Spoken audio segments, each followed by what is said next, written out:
Les titres tout de suite. Affrontement tout le week-end entre Croates et Serbes en Krajina. Ce nouveau conflit a éclipsé la conférence de Genève. Cohabiter ou pas? C'est l'interrogation des dirigeants de l'opposition. Réponse ce week-end de Pasqua pour le RPR et de De Charette pour l'UDF. Nouveau lancement d'un vaisseau spatial Soyouz par les Russes. La conquête spatiale se poursuit sur fond de crise financière en Russie.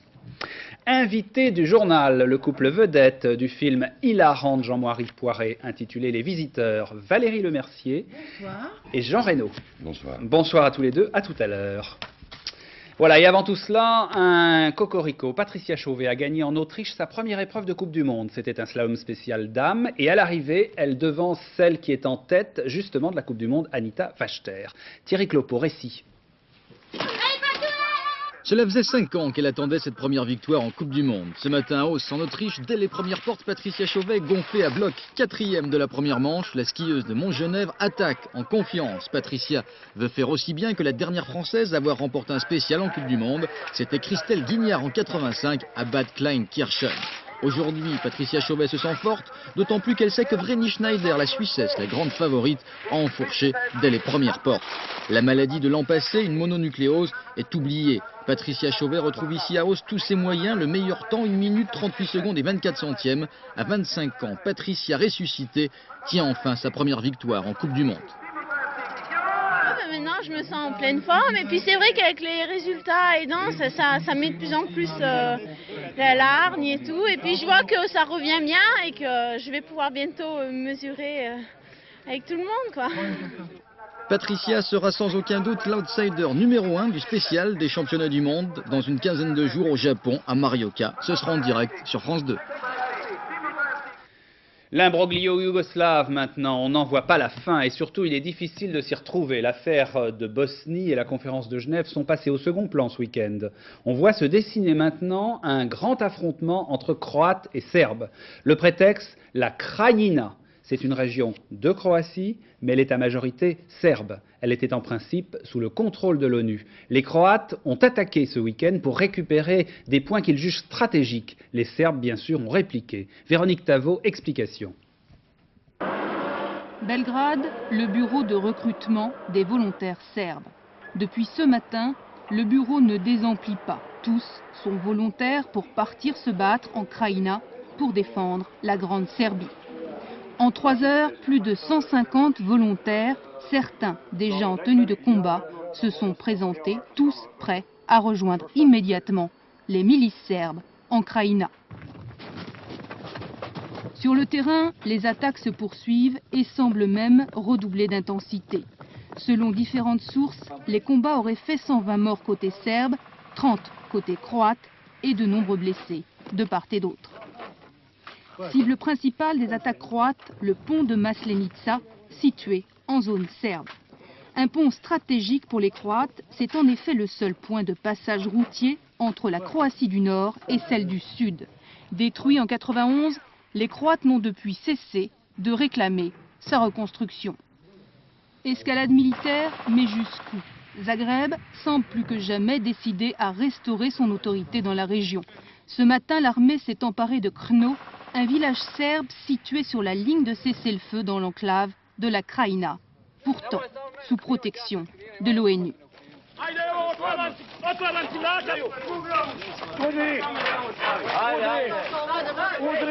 Véritable provocation, les soldats croates ont déchiré le drapeau des nationalistes serbes au cri de « Vive la Croatie » sous le regard impuissant des casques bleus français. Il y a quelques instants, le président croate Franjo Tudjman a proclamé, il y a quelques minutes, donc la fin de l'offensive croate en Krajina. Le président Tudjman intervenait pour la première fois à la télévision pour justifier justement les attaques croates. Pour lui, l'opération est terminée. Il s'agissait simplement de reprendre ce point stratégique, ce fameux pont dont on vient de parler. Monsieur Tudjman affirme que 120 Serbes et 10 Croates ont été tués.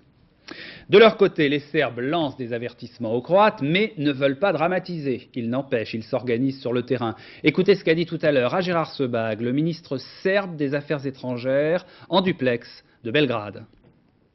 Je ne crois pas que cette attaque, malgré tout qu'elle reflète une un désir agressif de la part de la Croatie pourrait provoquer une guerre majeure. Est-ce que vous vous préparez quand même à la guerre actuellement à Belgrade? La population serbe à Krajina est, comme vous le savez, mis dans l'état de l'alerte. Ils ont ordonné une mobilisation, ce qui est déjà achevé. Et c'est tout à fait normal parce que les forces de l'ONU, de l'UNPROFOR qu'on les appelle, ne sont pas montrées suffisantes pour garantir leur sécurité physique et l'intégrité de la territoire qui est mis sous la protection de l'ONU. La guerre dans l'ex-Yougoslavie qui risque donc bien de voir prochainement un affrontement entre les Croates et les Serbes. Mais le conflit est encore plus compliqué que ça. Il y a la Bosnie, partagée en 3 communautés, vous le savez. Il y a encore le Kosovo ou la Macédoine, où des problèmes ethniques se posent là aussi. Bref, l'ex-Yougoslavie est maintenant un territoire où les réfugiés vont et viennent de tous côtés, y compris d'ailleurs des réfugiés serbes. Nicolas Winkler. Un poste radio, du bétail et quelques meubles, ce sont désormais leurs seules richesses. La souffrance et le désespoir les ont poussés sur la route de l'exil. Ces hommes et ces femmes laissent tout derrière eux, une famille, des amis, un travail. Tous sont serbes. Ils sont nés dans la région de Skelani, à l'est de la Bosnie. Ils y menaient une vie de provinciaux tranquilles, au milieu de leurs voisins musulmans et croates. Ces derniers jours, les combats ont redoublé de violence dans la région. L'avance des forces musulmanes leur semblait inexorable, alors ils ont choisi de traverser la frontière, comme 5000 autres Serbes. Ce qu'ils espèrent, c'est connaître enfin, une fois parvenus sur l'autre rive, autre chose que la peur et les privations. Des dizaines de barques traversent chaque jour cette rivière, offrant aux naufragés de la guerre l'espoir d'une renaissance.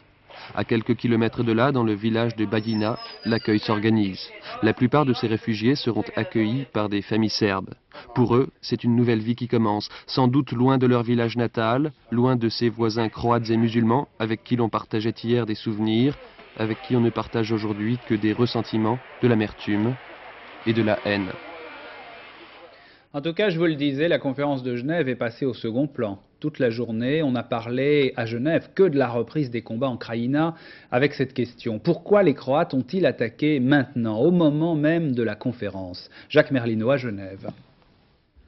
De quoi parle-t-on à la conférence de paix? De la Croatie ou de la Bosnie? Aujourd'hui, on ne le savait plus très bien. Et les deux coprésidents confirmaient que l'offensive croate avait déstabilisé les négociateurs. Cyrus Vance et Lord Owen précisaient que l'offensive croate avait été largement évoquée et l'on crut même, un moment, que les négociations étaient suspendues. Pourtant, il n'en était rien et Serbes comme musulmans exprimaient leur volonté de continuer à négocier. Comme vous le voyez, nous sommes toujours présents à la conférence et nous y resterons le temps nécessaire. Nous pensons que cette offensive contre à la fois Serbes et musulmans est conçue pour casser cette conférence.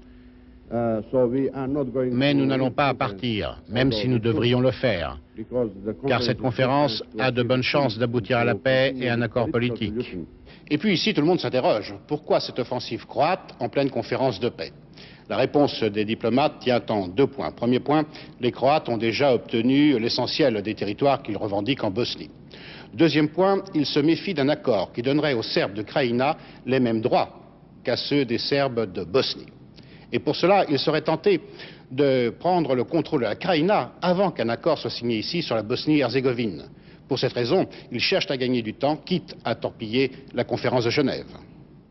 En Algérie, l'ouverture du procès d'une vingtaine de militaires islamistes devant le tribunal de Ouargla. Le verdict pourrait bien être sévère car la Cour suprême vient justement de confirmer d'autre part les 12 peines de mort prononcées en mai dernier par ce même tribunal contre des islamistes. La politique française est l'après-mars, à 2 mois des élections législatives. Les états-majors politiques sont en campagne, les sondages le montrent, l'opposition devrait l'emporter. Et là, c'est le brouillard. Y aura-t-il cohabitation d'un Premier ministre de droite avec le président de la République? On n'en sait rien. Qui est pour, qui est contre, qui va y aller? Louis Mermaz, porte-parole du gouvernement, a affirmé tout à l'heure que la position de certains dirigeants de l'opposition était anti-républicaine, ce sont ses termes. En tout cas, les déclarations de ce week-end n'éclaircissent pas vraiment le problème. Jean-Baptiste Prédali. Difficile décidément pour le RPR et l'UDF de tirer des plans sur la cohabitation. Tout paraissait pourtant réglé. Au RPR, Jacques Chirac en réserve d'élection présidentielle. À l'UDF, Valéry Giscard d'Estaing réservé sur la cohabitation. Cohabitation dure ou polie, l'opposition s'interrogeait, schéma trop simple pour certains. Je crois qu'il faut aller au gouvernement avec la ferme volonté d'appliquer le programme pour lequel on a été désigné. Si ensuite il devait y avoir un clash, ce serait du fait du président de la République et non pas du gouvernement. Alors que Jacques Chirac soit amené à assumer lui-même les fonctions de Premier ministre, je crois qu'il ne le souhaite pas. Est-ce qu'il n'y sera pas obligé? C'est une autre affaire. Et nous verrons ça au lendemain des élections. À l'UDF aussi, changement de cap. Pour Valéry Giscard d'Estaing, cohabiter c'était un piège pour l'opposition. Mais depuis peu, certains de ses lieutenants, comme Hervé de Charette, évoquent ouvertement l'hypothèse d'un Giscard Premier ministre. Les qualités de M. Giscard d'Estaing, ancien président de la République, dans une situation difficile, complexe, et sans doute, en effet, pleine des pièges dont j'ai parlé, eh bien, il est, à mes yeux, le plus qualifié pour cette mission délicate. À 2 mois des législatives, une course à Matignon paraît s'engager, sans attendre celle des présidentielles, et au risque de voir les duos de l'opposition se transformer en duel au sommet. Bernard Kouchner n'est pas candidat aux législatives, il l'a réaffirmé sur France 2 dans l'heure de vérité, à ce midi. Il veut poursuivre dans l'action humanitaire. Et puis, le ministre de la Santé a souhaité un grand débat national sur 2 ans au moins pour déterminer le système de santé que les Français souhaitent. Enfin, Bernard Kouchner a parlé de la drogue. Écoutez-le. Les toxicomanes, ce sont nos fils, nos frères, nos cousins, nos enfants. C'est ça qu'il faut comprendre. Quand ça frappe chez soi, alors, on ne se demande plus si son fils, son frère, son cousin est un délinquant. On pense que c'est un malade. Et moi, je pense, ministre de la Santé, que les toxicomanes, ce sont avant tout des malades. 30 à 40% des toxicomanes intraveineux français, qui sont entre 150 000 et 300 000, c'est-à-dire c'est un vrai échec de santé publique en France, 30 à 40% sont séropositifs. Alors on comprend le souci de Bernard Kouchner lorsqu'on sait qu'en France, il y a 100 à 150 000 toxicomanes simplement à l'héroïne. 2 faits divers cette semaine, la mort du chanteur Elno, des Négresses Vertes, ou ceci encore, à Nice, cette semaine encore, 2 hommes ont succombé à des surdoses de drogue. L'un avait 30 ans, l'autre avait 34 ans, il était père de 2 enfants. Alors toutes les initiatives sont bonnes pour lutter contre ce fléau. Celle par exemple des narcotiques anonymes. Sur le modèle des alcooliques anonymes, vous ne verrez pas de visage dans ce reportage car le principe même de cette association c'est l'anonymat. Reportage Bruno Albin, Valérie Gagé à New York et à Paris. Je m'appelle Dominique, je suis dépendant. Salut Dominique. Je m'appelle Tinmar, je suis dépendant. On va observer un moment de silence pour les dépendants qui souffrent encore. Aux narcotiques anonymes, il y a ce rituel un peu étrange, propre à certaines associations américaines. Mais l'essentiel est ailleurs, dans l'émotion qui naît lorsqu'à tour de rôle ces toxicomanes prennent la parole. Certains ne se droguent plus depuis des années, d'autres n'en sont qu'à 24 heures d'abstinence. Dans ces réunions quotidiennes, ils viennent partager leur passé et leur peur du moment. Moi, si aujourd'hui je suis à nouveau confrontée au produit, je ne sais pas comment je réagis. Je ne sais pas si je suis encore assez forte pour pouvoir dire non à une drogue quelle qu'elle soit. Je suis arrivé un jour dans une salle de narcotiques anonymes et je me suis assis à une table et j'ai vu 50 personnes qui parlaient de moi. Et ça m'a vraiment étonné. Qui parlaient de vous, ça veut dire quoi? Ça veut dire qu'ils racontaient mon histoire en fait. Ils racontaient comment ils s'étaient drogués, jusqu'où ils étaient descendus et puis comment ils s'en étaient sortis surtout, c'est ça qui m'intéressait. Né aux États-Unis en 1953 sur le modèle des alcooliques anonymes, Narcotics Anonymous est une des plus importantes associations antidrogue américaines. Des groupes se sont formés dans toutes les villes réunissant sans distinction toxicomanes des ghettos et drogués en col blanc, accros aux amphétamines. Outre-Atlantique, l'association a le soutien des médecins et des travailleurs sociaux de la lutte antidrogue.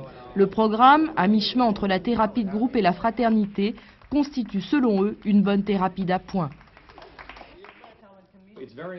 Il faut que les gens qui essaient de se sortir de la drogue comprennent qu'il y a certaines drogues pour lesquelles la désintoxication doit absolument avoir lieu en milieu médical, pour des raisons de sécurité. Mais après ça, quand les gens se retrouvent dans la rue, Narcotics Anonymes peut les aider à devenir abstinents et à conserver leur abstinence pendant des années. Narcotics Anonymes ne fait aucune statistique sur son taux de réussite. Le programme ne peut marcher pour tout le monde, même ceux qui ont décroché ici ne se sentent pas à l'abri d'une rechute. Selon eux, la méthode vaut quand même la peine d'être essayée, car ENA permet au moins de briser son isolement. Un nouveau vaisseau spatial russe dans l'espace, c'est Soyouz TM-16. Il est parti ce matin avec 2 cosmonautes à bord. Il est parti de Baïkonour au Kazakhstan et il doit rejoindre la station spatiale Mir. Tout cela sur fond de crise dans l'industrie de l'espace russe. Philippe Dumez. Camarade président de la commission d'État, l'équipage du Soyouz TM est prêt à accomplir son vol. Rien n'a changé depuis Gagarine. Gennady Manakov et Alexandre Poletchouk partent relever l'équipage de la station Mir et c'est un très beau décollage du cosmodrome de Baïkonour. Une image qui cache bien la grave crise économique que traverse la Russie aujourd'hui. Mise en orbite en 86, la station Mir a été modifiée pour prolonger sa durée de vie jusqu'en 96.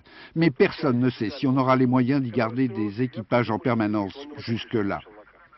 La Russie cherche à travers des coopérations avec les États-Unis et surtout l'Europe à trouver les moyens financiers de poursuivre son programme spatial. La construction de la station Mir 2 est arrêtée. C'est pourtant le seul projet actuellement qui bénéficie encore de quelques subsides. Quant à la navette Buran, elle est rangée dans un hangar. La Russie n'a plus assez d'argent pour ses ambitions spatiales.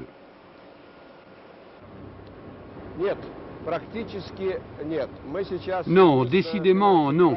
On a juste les moyens de conserver cette machine et de l'entretenir en bon état pour travailler avec. Mais plus tard. En attendant, la Russie se demande aujourd'hui si elle pourra simplement fabriquer les moteurs des fusées pour les 6 vols programmés cette année. On n'arrête pas le progrès, même pour la religion. C'est la télécopie qui permet toutes les audaces. Exemple, bientôt les catholiques pourront se confesser à distance par fax. Alors à quand les miracles de Lourdes sans faire le pèlerinage? Même chose du côté de la religion juive. La semaine dernière, une compagnie israélienne a installé un fax près du mur des Lamentations à Jérusalem pour permettre à tous les croyants d'envoyer des messages à Dieu sans même se déplacer. Charles Anderlin à Jérusalem. À Jérusalem, ville sainte, les communications avec Dieu sont locales. Une fois ce principe établi, Bezek, les télécoms israéliennes ont cherché à l'exploiter. Première idée, permettre à tout un chacun d'imiter les Juifs qui, depuis des siècles, viennent déposer des vœux dans les interstices du mur des Lamentations. Et de partout dans le monde, il est désormais possible d'envoyer un fax à Bezek qui se charge de le transmettre au destinataire. Des explications du responsable du marketing. Des juifs, mais aussi des chrétiens envoient des fax, certains adressés à Jésus. Ce service n'est pas limité, les employés ne lisent pas le contenu des messages. Question, mais comment savez-vous si l'expéditeur n'appartient pas au Hamas, par exemple? Tout ce qui arrive sur ce télécopieur est déposé au mur des Lamentations. Pour nous, ce n'est pas une question de politique. Et plusieurs centaines de messages arrivent chaque jour. L'émissaire de Bezek est obligé de faire le trajet matin et soir. Un détail, les rabbins ne sont pas très satisfaits de cette initiative. Le fax au mur fonctionne en effet le Shabbat, ce qui est interdit par la religion juive. Étonnant, non ? Ouverture du Midem à Cannes, c'est le marché des professionnels de la musique. La France qui n'a pas beaucoup de vedettes internationales, il faut bien le dire. Mais il n'empêche, les producteurs français tentent justement de se faire une place au soleil. Frédéric Crotta, Patrick Voix.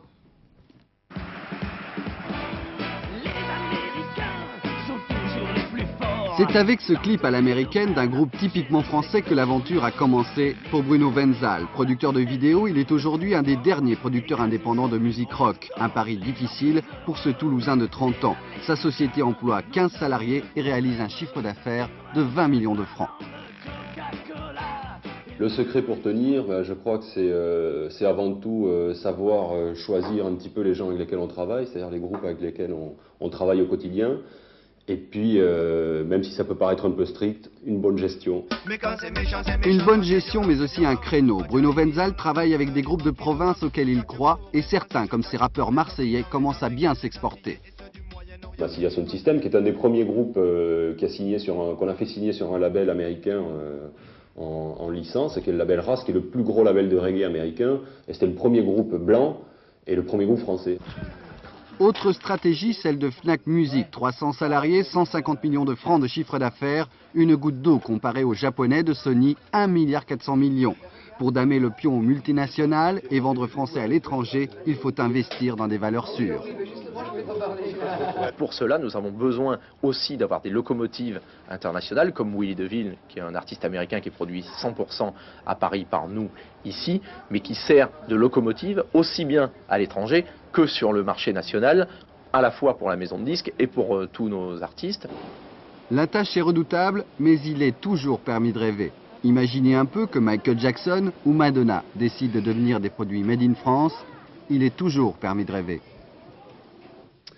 Voilà le cinéma maintenant, avec d'abord un cocorico pour le cinéma français, puisque Indochine, le film de Régis Varnier, vient de remporter à Beverly Hills, en Californie, le Golden Globe du meilleur film étranger de l'année. C'est une récompense qui est décernée par la presse étrangère aux États-Unis, et c'est peut-être une étape pour un prochain Oscar. Pour Indochine, pourquoi pas. Et puis cinéma encore avec nos invités ce soir, Valérie Lemercier, Jean Reno. Alors je vous les présente, c'est le couple vedette du film Les Visiteurs, un film d'un autre couple infernal, c'est-à-dire Christian Clavier, Jean-Marie Poiret, à qui on doit déjà plusieurs films assez drôles. Et celui-là, il faut bien le dire, est hilarant. Alors Valérie et Jean, ce que je propose, c'est que pour comprendre un peu ce film, vous vous présentiez l'un et l'autre, c'est-à-dire qui veut commencer? Bon. Valérie. Je commence. Qui est Jean dans le film? Alors Jean, c'est Godefroy de Montmirail, Oui. duc de Papincourt, qui est né en 1076. En 1076, c'est pas tout neuf. Non, c'est pas tout neuf. Voilà. Valérie joue deux personnages dans le film. Elle joue ma promise au Moyen-Âge, elle joue Frénégonde, et à l'époque actuelle, elle joue Béatrice de Montmirail, ma descendante. Et la descendante et l'ascendant, si je puis dire, vont se retrouver à un moment donné. En fait, c'est un petit peu, pour résumer, c'est un peu retour vers le futur. Donc c'est un chevalier du XIIe siècle. Ça, c'est vous, Jean Reno, avec son valet, son serviteur. C'est Clavier, Jacouille La fripouille. La fripouille, voilà, c'est ça. Qui donc remonte le temps et se retrouve à votre époque. Mais ce qui est amusant, c'est qu'il se retrouve dans son château, qui est maintenant votre château. Enfin, pas tout à fait. Mais on va voir un extrait tout de suite et on va comprendre. Quiproquo, tout de suite. Ils n'ont pas fermé les robinets! C'est des malades! Ils sont même pas capables de fermer les robinets! Faut les ramener standards chez les timbrés! Jacouille, éponge! Oui, messieurs. Qu'est-ce que c'est? Monsieur, oh, il part avec votre poncho! Oh, mon pauvre Jacquard! Tombez mal, on est en pleine inondation! Ah oui, qu'est-ce qui s'est passé? Vous avez un refoulement d'égout, ça sent très fort. Faites hyper gaffe au seau, Jacquard! Vous allez le tout renverser! Oui, vilain, vide le baquet, éponge violentement. Oui. Prends cette clope, toi. Ah, mais il me colle une serpillière dégueulasse sur ma veste en lin! Monsieur, oh, faites attention à la veste de Monsieur Jacquard, c'est du lin! Monsieur Jacquard, je présente mon cousin, Hubert de Montmirail, qu'on croyait mort. Ah oui, ravi. Mais regardez-moi ça, ma veste est toute tachée maintenant. C'est un modèle de chez Hartwood. Alors voilà, ce qui est bien justement, c'est que cet extrait, je crois, est assez significatif du film, parce qu'en 45 secondes, il dure exactement 45 secondes, mais il y a au moins 6 gags, et le film, c'est un petit peu tout ça, il n'y a pas de temps mort. Alors je ne sais pas comment ça s'est passé, vous avez fait très attention au rythme? Oui, tout à fait, je crois que le montage est excellent, je crois que Jean-Marie a fait vraiment un travail très très bon sur le montage. En plus, là, dans l'extrait, là, c'est formidable parce qu'on voit les deux personnages que joue Christian, Jacouille et son descendant, Jacquard, qui a donc repris notre château. Voilà. C'est ça, c'est que les gueux sont devenus des seigneurs. C'est ça qui a changé et qui est intéressant. Alors il y a plein de choses intéressantes, mais en l'occurrence, sur le plan technique, il y a aussi quelque chose, c'est que Clavier, il joue les deux rôles, et il est dans les mêmes plans. Et il se bat avec lui-même, et il s'embrasse lui-même. Enfin, je veux dire, c'est pas juste une image coupée en deux avec les deux personnages. Il y a vraiment... ça tourne. Ça, techniquement, c'est très dur. Je crois. Alors, pour vous expliquer maintenant... Peut-être tout à fait, il faut jouer et tourner les scènes deux fois, n'est-ce pas, en séparant l'écran. Et en mettant le personnage deux fois, c'est-à-dire que nous on fait deux fois le travail et Christian aussi dans les deux personnages. Mais ça résume beaucoup le film dans le sens que c'est un film d'aventure, comique et aussi fantastique parce qu'il y a pas mal d'effets spéciaux faits par des Français et ça il faut vraiment le dire. Si je dis que c'est un peu les Monty Python à la française, ça vous... Le début, mais le film ne se passe pas tout le temps au Moyen-Âge. C'est pour ça qu'il est difficile de parler de ce film, parce qu'il est hilarant et il part dans tous les sens. Bon alors on peut parler de vous peut-être, je sais pas. Par exemple Valérie. Valérie, c'est vrai que, alors premièrement, vous êtes pratiquement toujours absente à la télé, on voit jamais vos sketchs. sketch. Ça, c'est Oui, volontaire. C'est volontaire. Au Voilà, cinéma, je pense vous êtes... Oui, vous pensez? Non, je pense que c'est pas la peine d'aller montrer la moitié du spectacle à la télévision. Je pense que un spectacle n'a d'intérêt qu'en entier, à Voilà. mon avis. Donc, Et d'ailleurs, les spectateurs sont venus, alors tant mieux. Hein. Voilà. Bon, ensuite, on vous voit très rarement au cinéma pour l'instant. Et là, j'ai l'impression, franchement, que ça va être le démarrage pour le cinéma. Ça va démarrer très fort pour vous, là. Écoutez, je ne sais pas, c'est mon 4e film, et c'est vrai que c'est la première fois que j'ai un rôle aussi important dans un film. Et je suis très contente du film que j'ai vu 2 fois. Et... Moi, je peux vous dire que vous êtes irrésistible dans le film. Ben, merci. Voilà. Jean Reno. Tout à fait. Vous êtes très très bon aussi. Mais alors, vous, c'est un personnage très différent parce que vous jouez un personnage... vous êtes le chevalier d'un bout à l'autre. C'est-à-dire, vous êtes en costume tout le temps. Tout à fait. C'était oui. dur, le costume? Oui, oui. Il faisait très froid à Carcassonne, parce que c'était pendant les inondations de cet été, et très chaud à Paris, puisqu'on était en août et en septembre. Mais bon, il faut le faire. Puis alors, il y a quelque chose de très drôle aussi, qui a dû être assez difficile, j'imagine, c'est le langage. Parce que vous parlez un espèce de vieux français qui est un faux vieux français, évidemment, mélangé d'expressions modernes. Tout à fait. On a essayé de traduire le vieux français de façon à qu'il soit compréhensible aujourd'hui. On a fait une petite recherche là-dessus.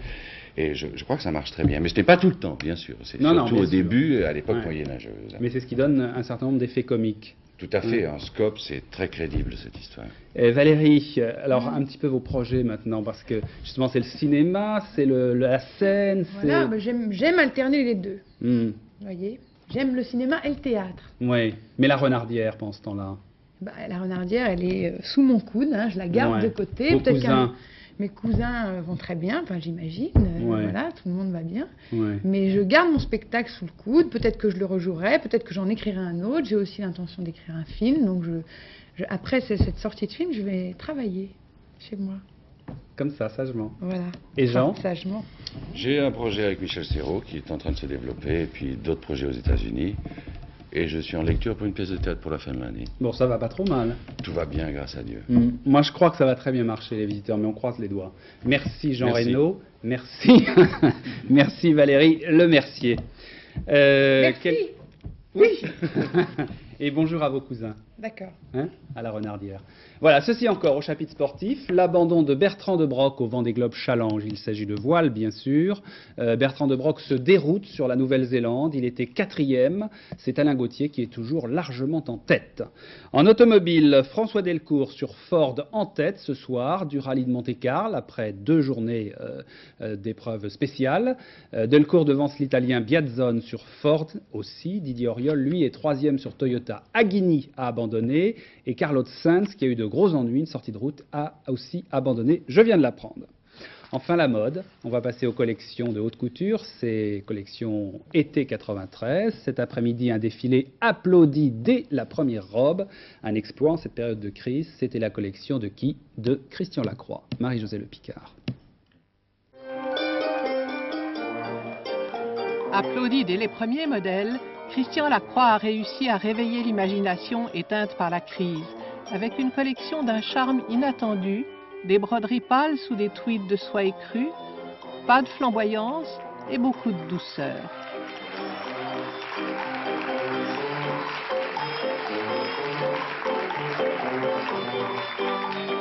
C'est pas zen, pas du tout, mais c'est quand même une silhouette plus simple, une gamme de couleurs infiniment plus réduite et des accessoires aussi beaucoup plus abstraits, une envie d'oxygène un peu nouveau.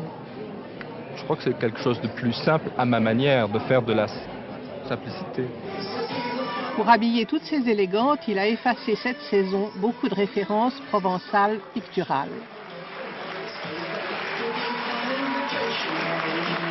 Infiniment moins illustratif que d'habitude, c'était moins documenté, documentaire, c'était des choses qui venaient comme ça et qui étaient toujours contrebalancées par des formes ou des tissus ou des silhouettes très contemporaines. Très contemporaines, mais toujours inspirées de l'élégance anglaise au XVIIIe siècle ou au XXe.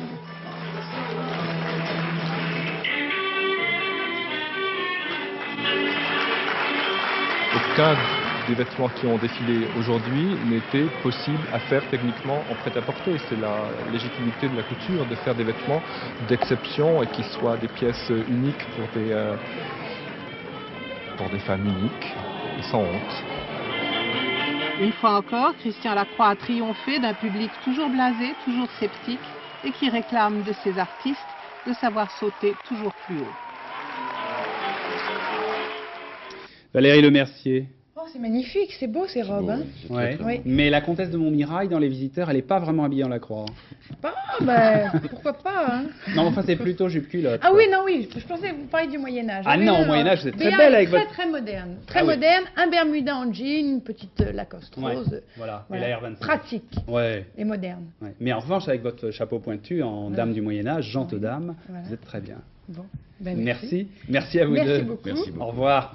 Fin du journal. Dans un instant, la météo de Nathalie Riouet qui annonce le retour du froid demain. 20h50, la Grande Vadrouille. Jean Reno est très amateur de la Grande Vadrouille. Il le regardera pour la 17e fois. 22h55, Taratata, animé par Nagui. Et puis un petit peu après minuit, la dernière édition du journal, Philippe Lefebvre. Demain, en cette même place, à 20h, cher public, vous retrouverez votre cher Bruno Mazur. Bonne soirée sur France 2.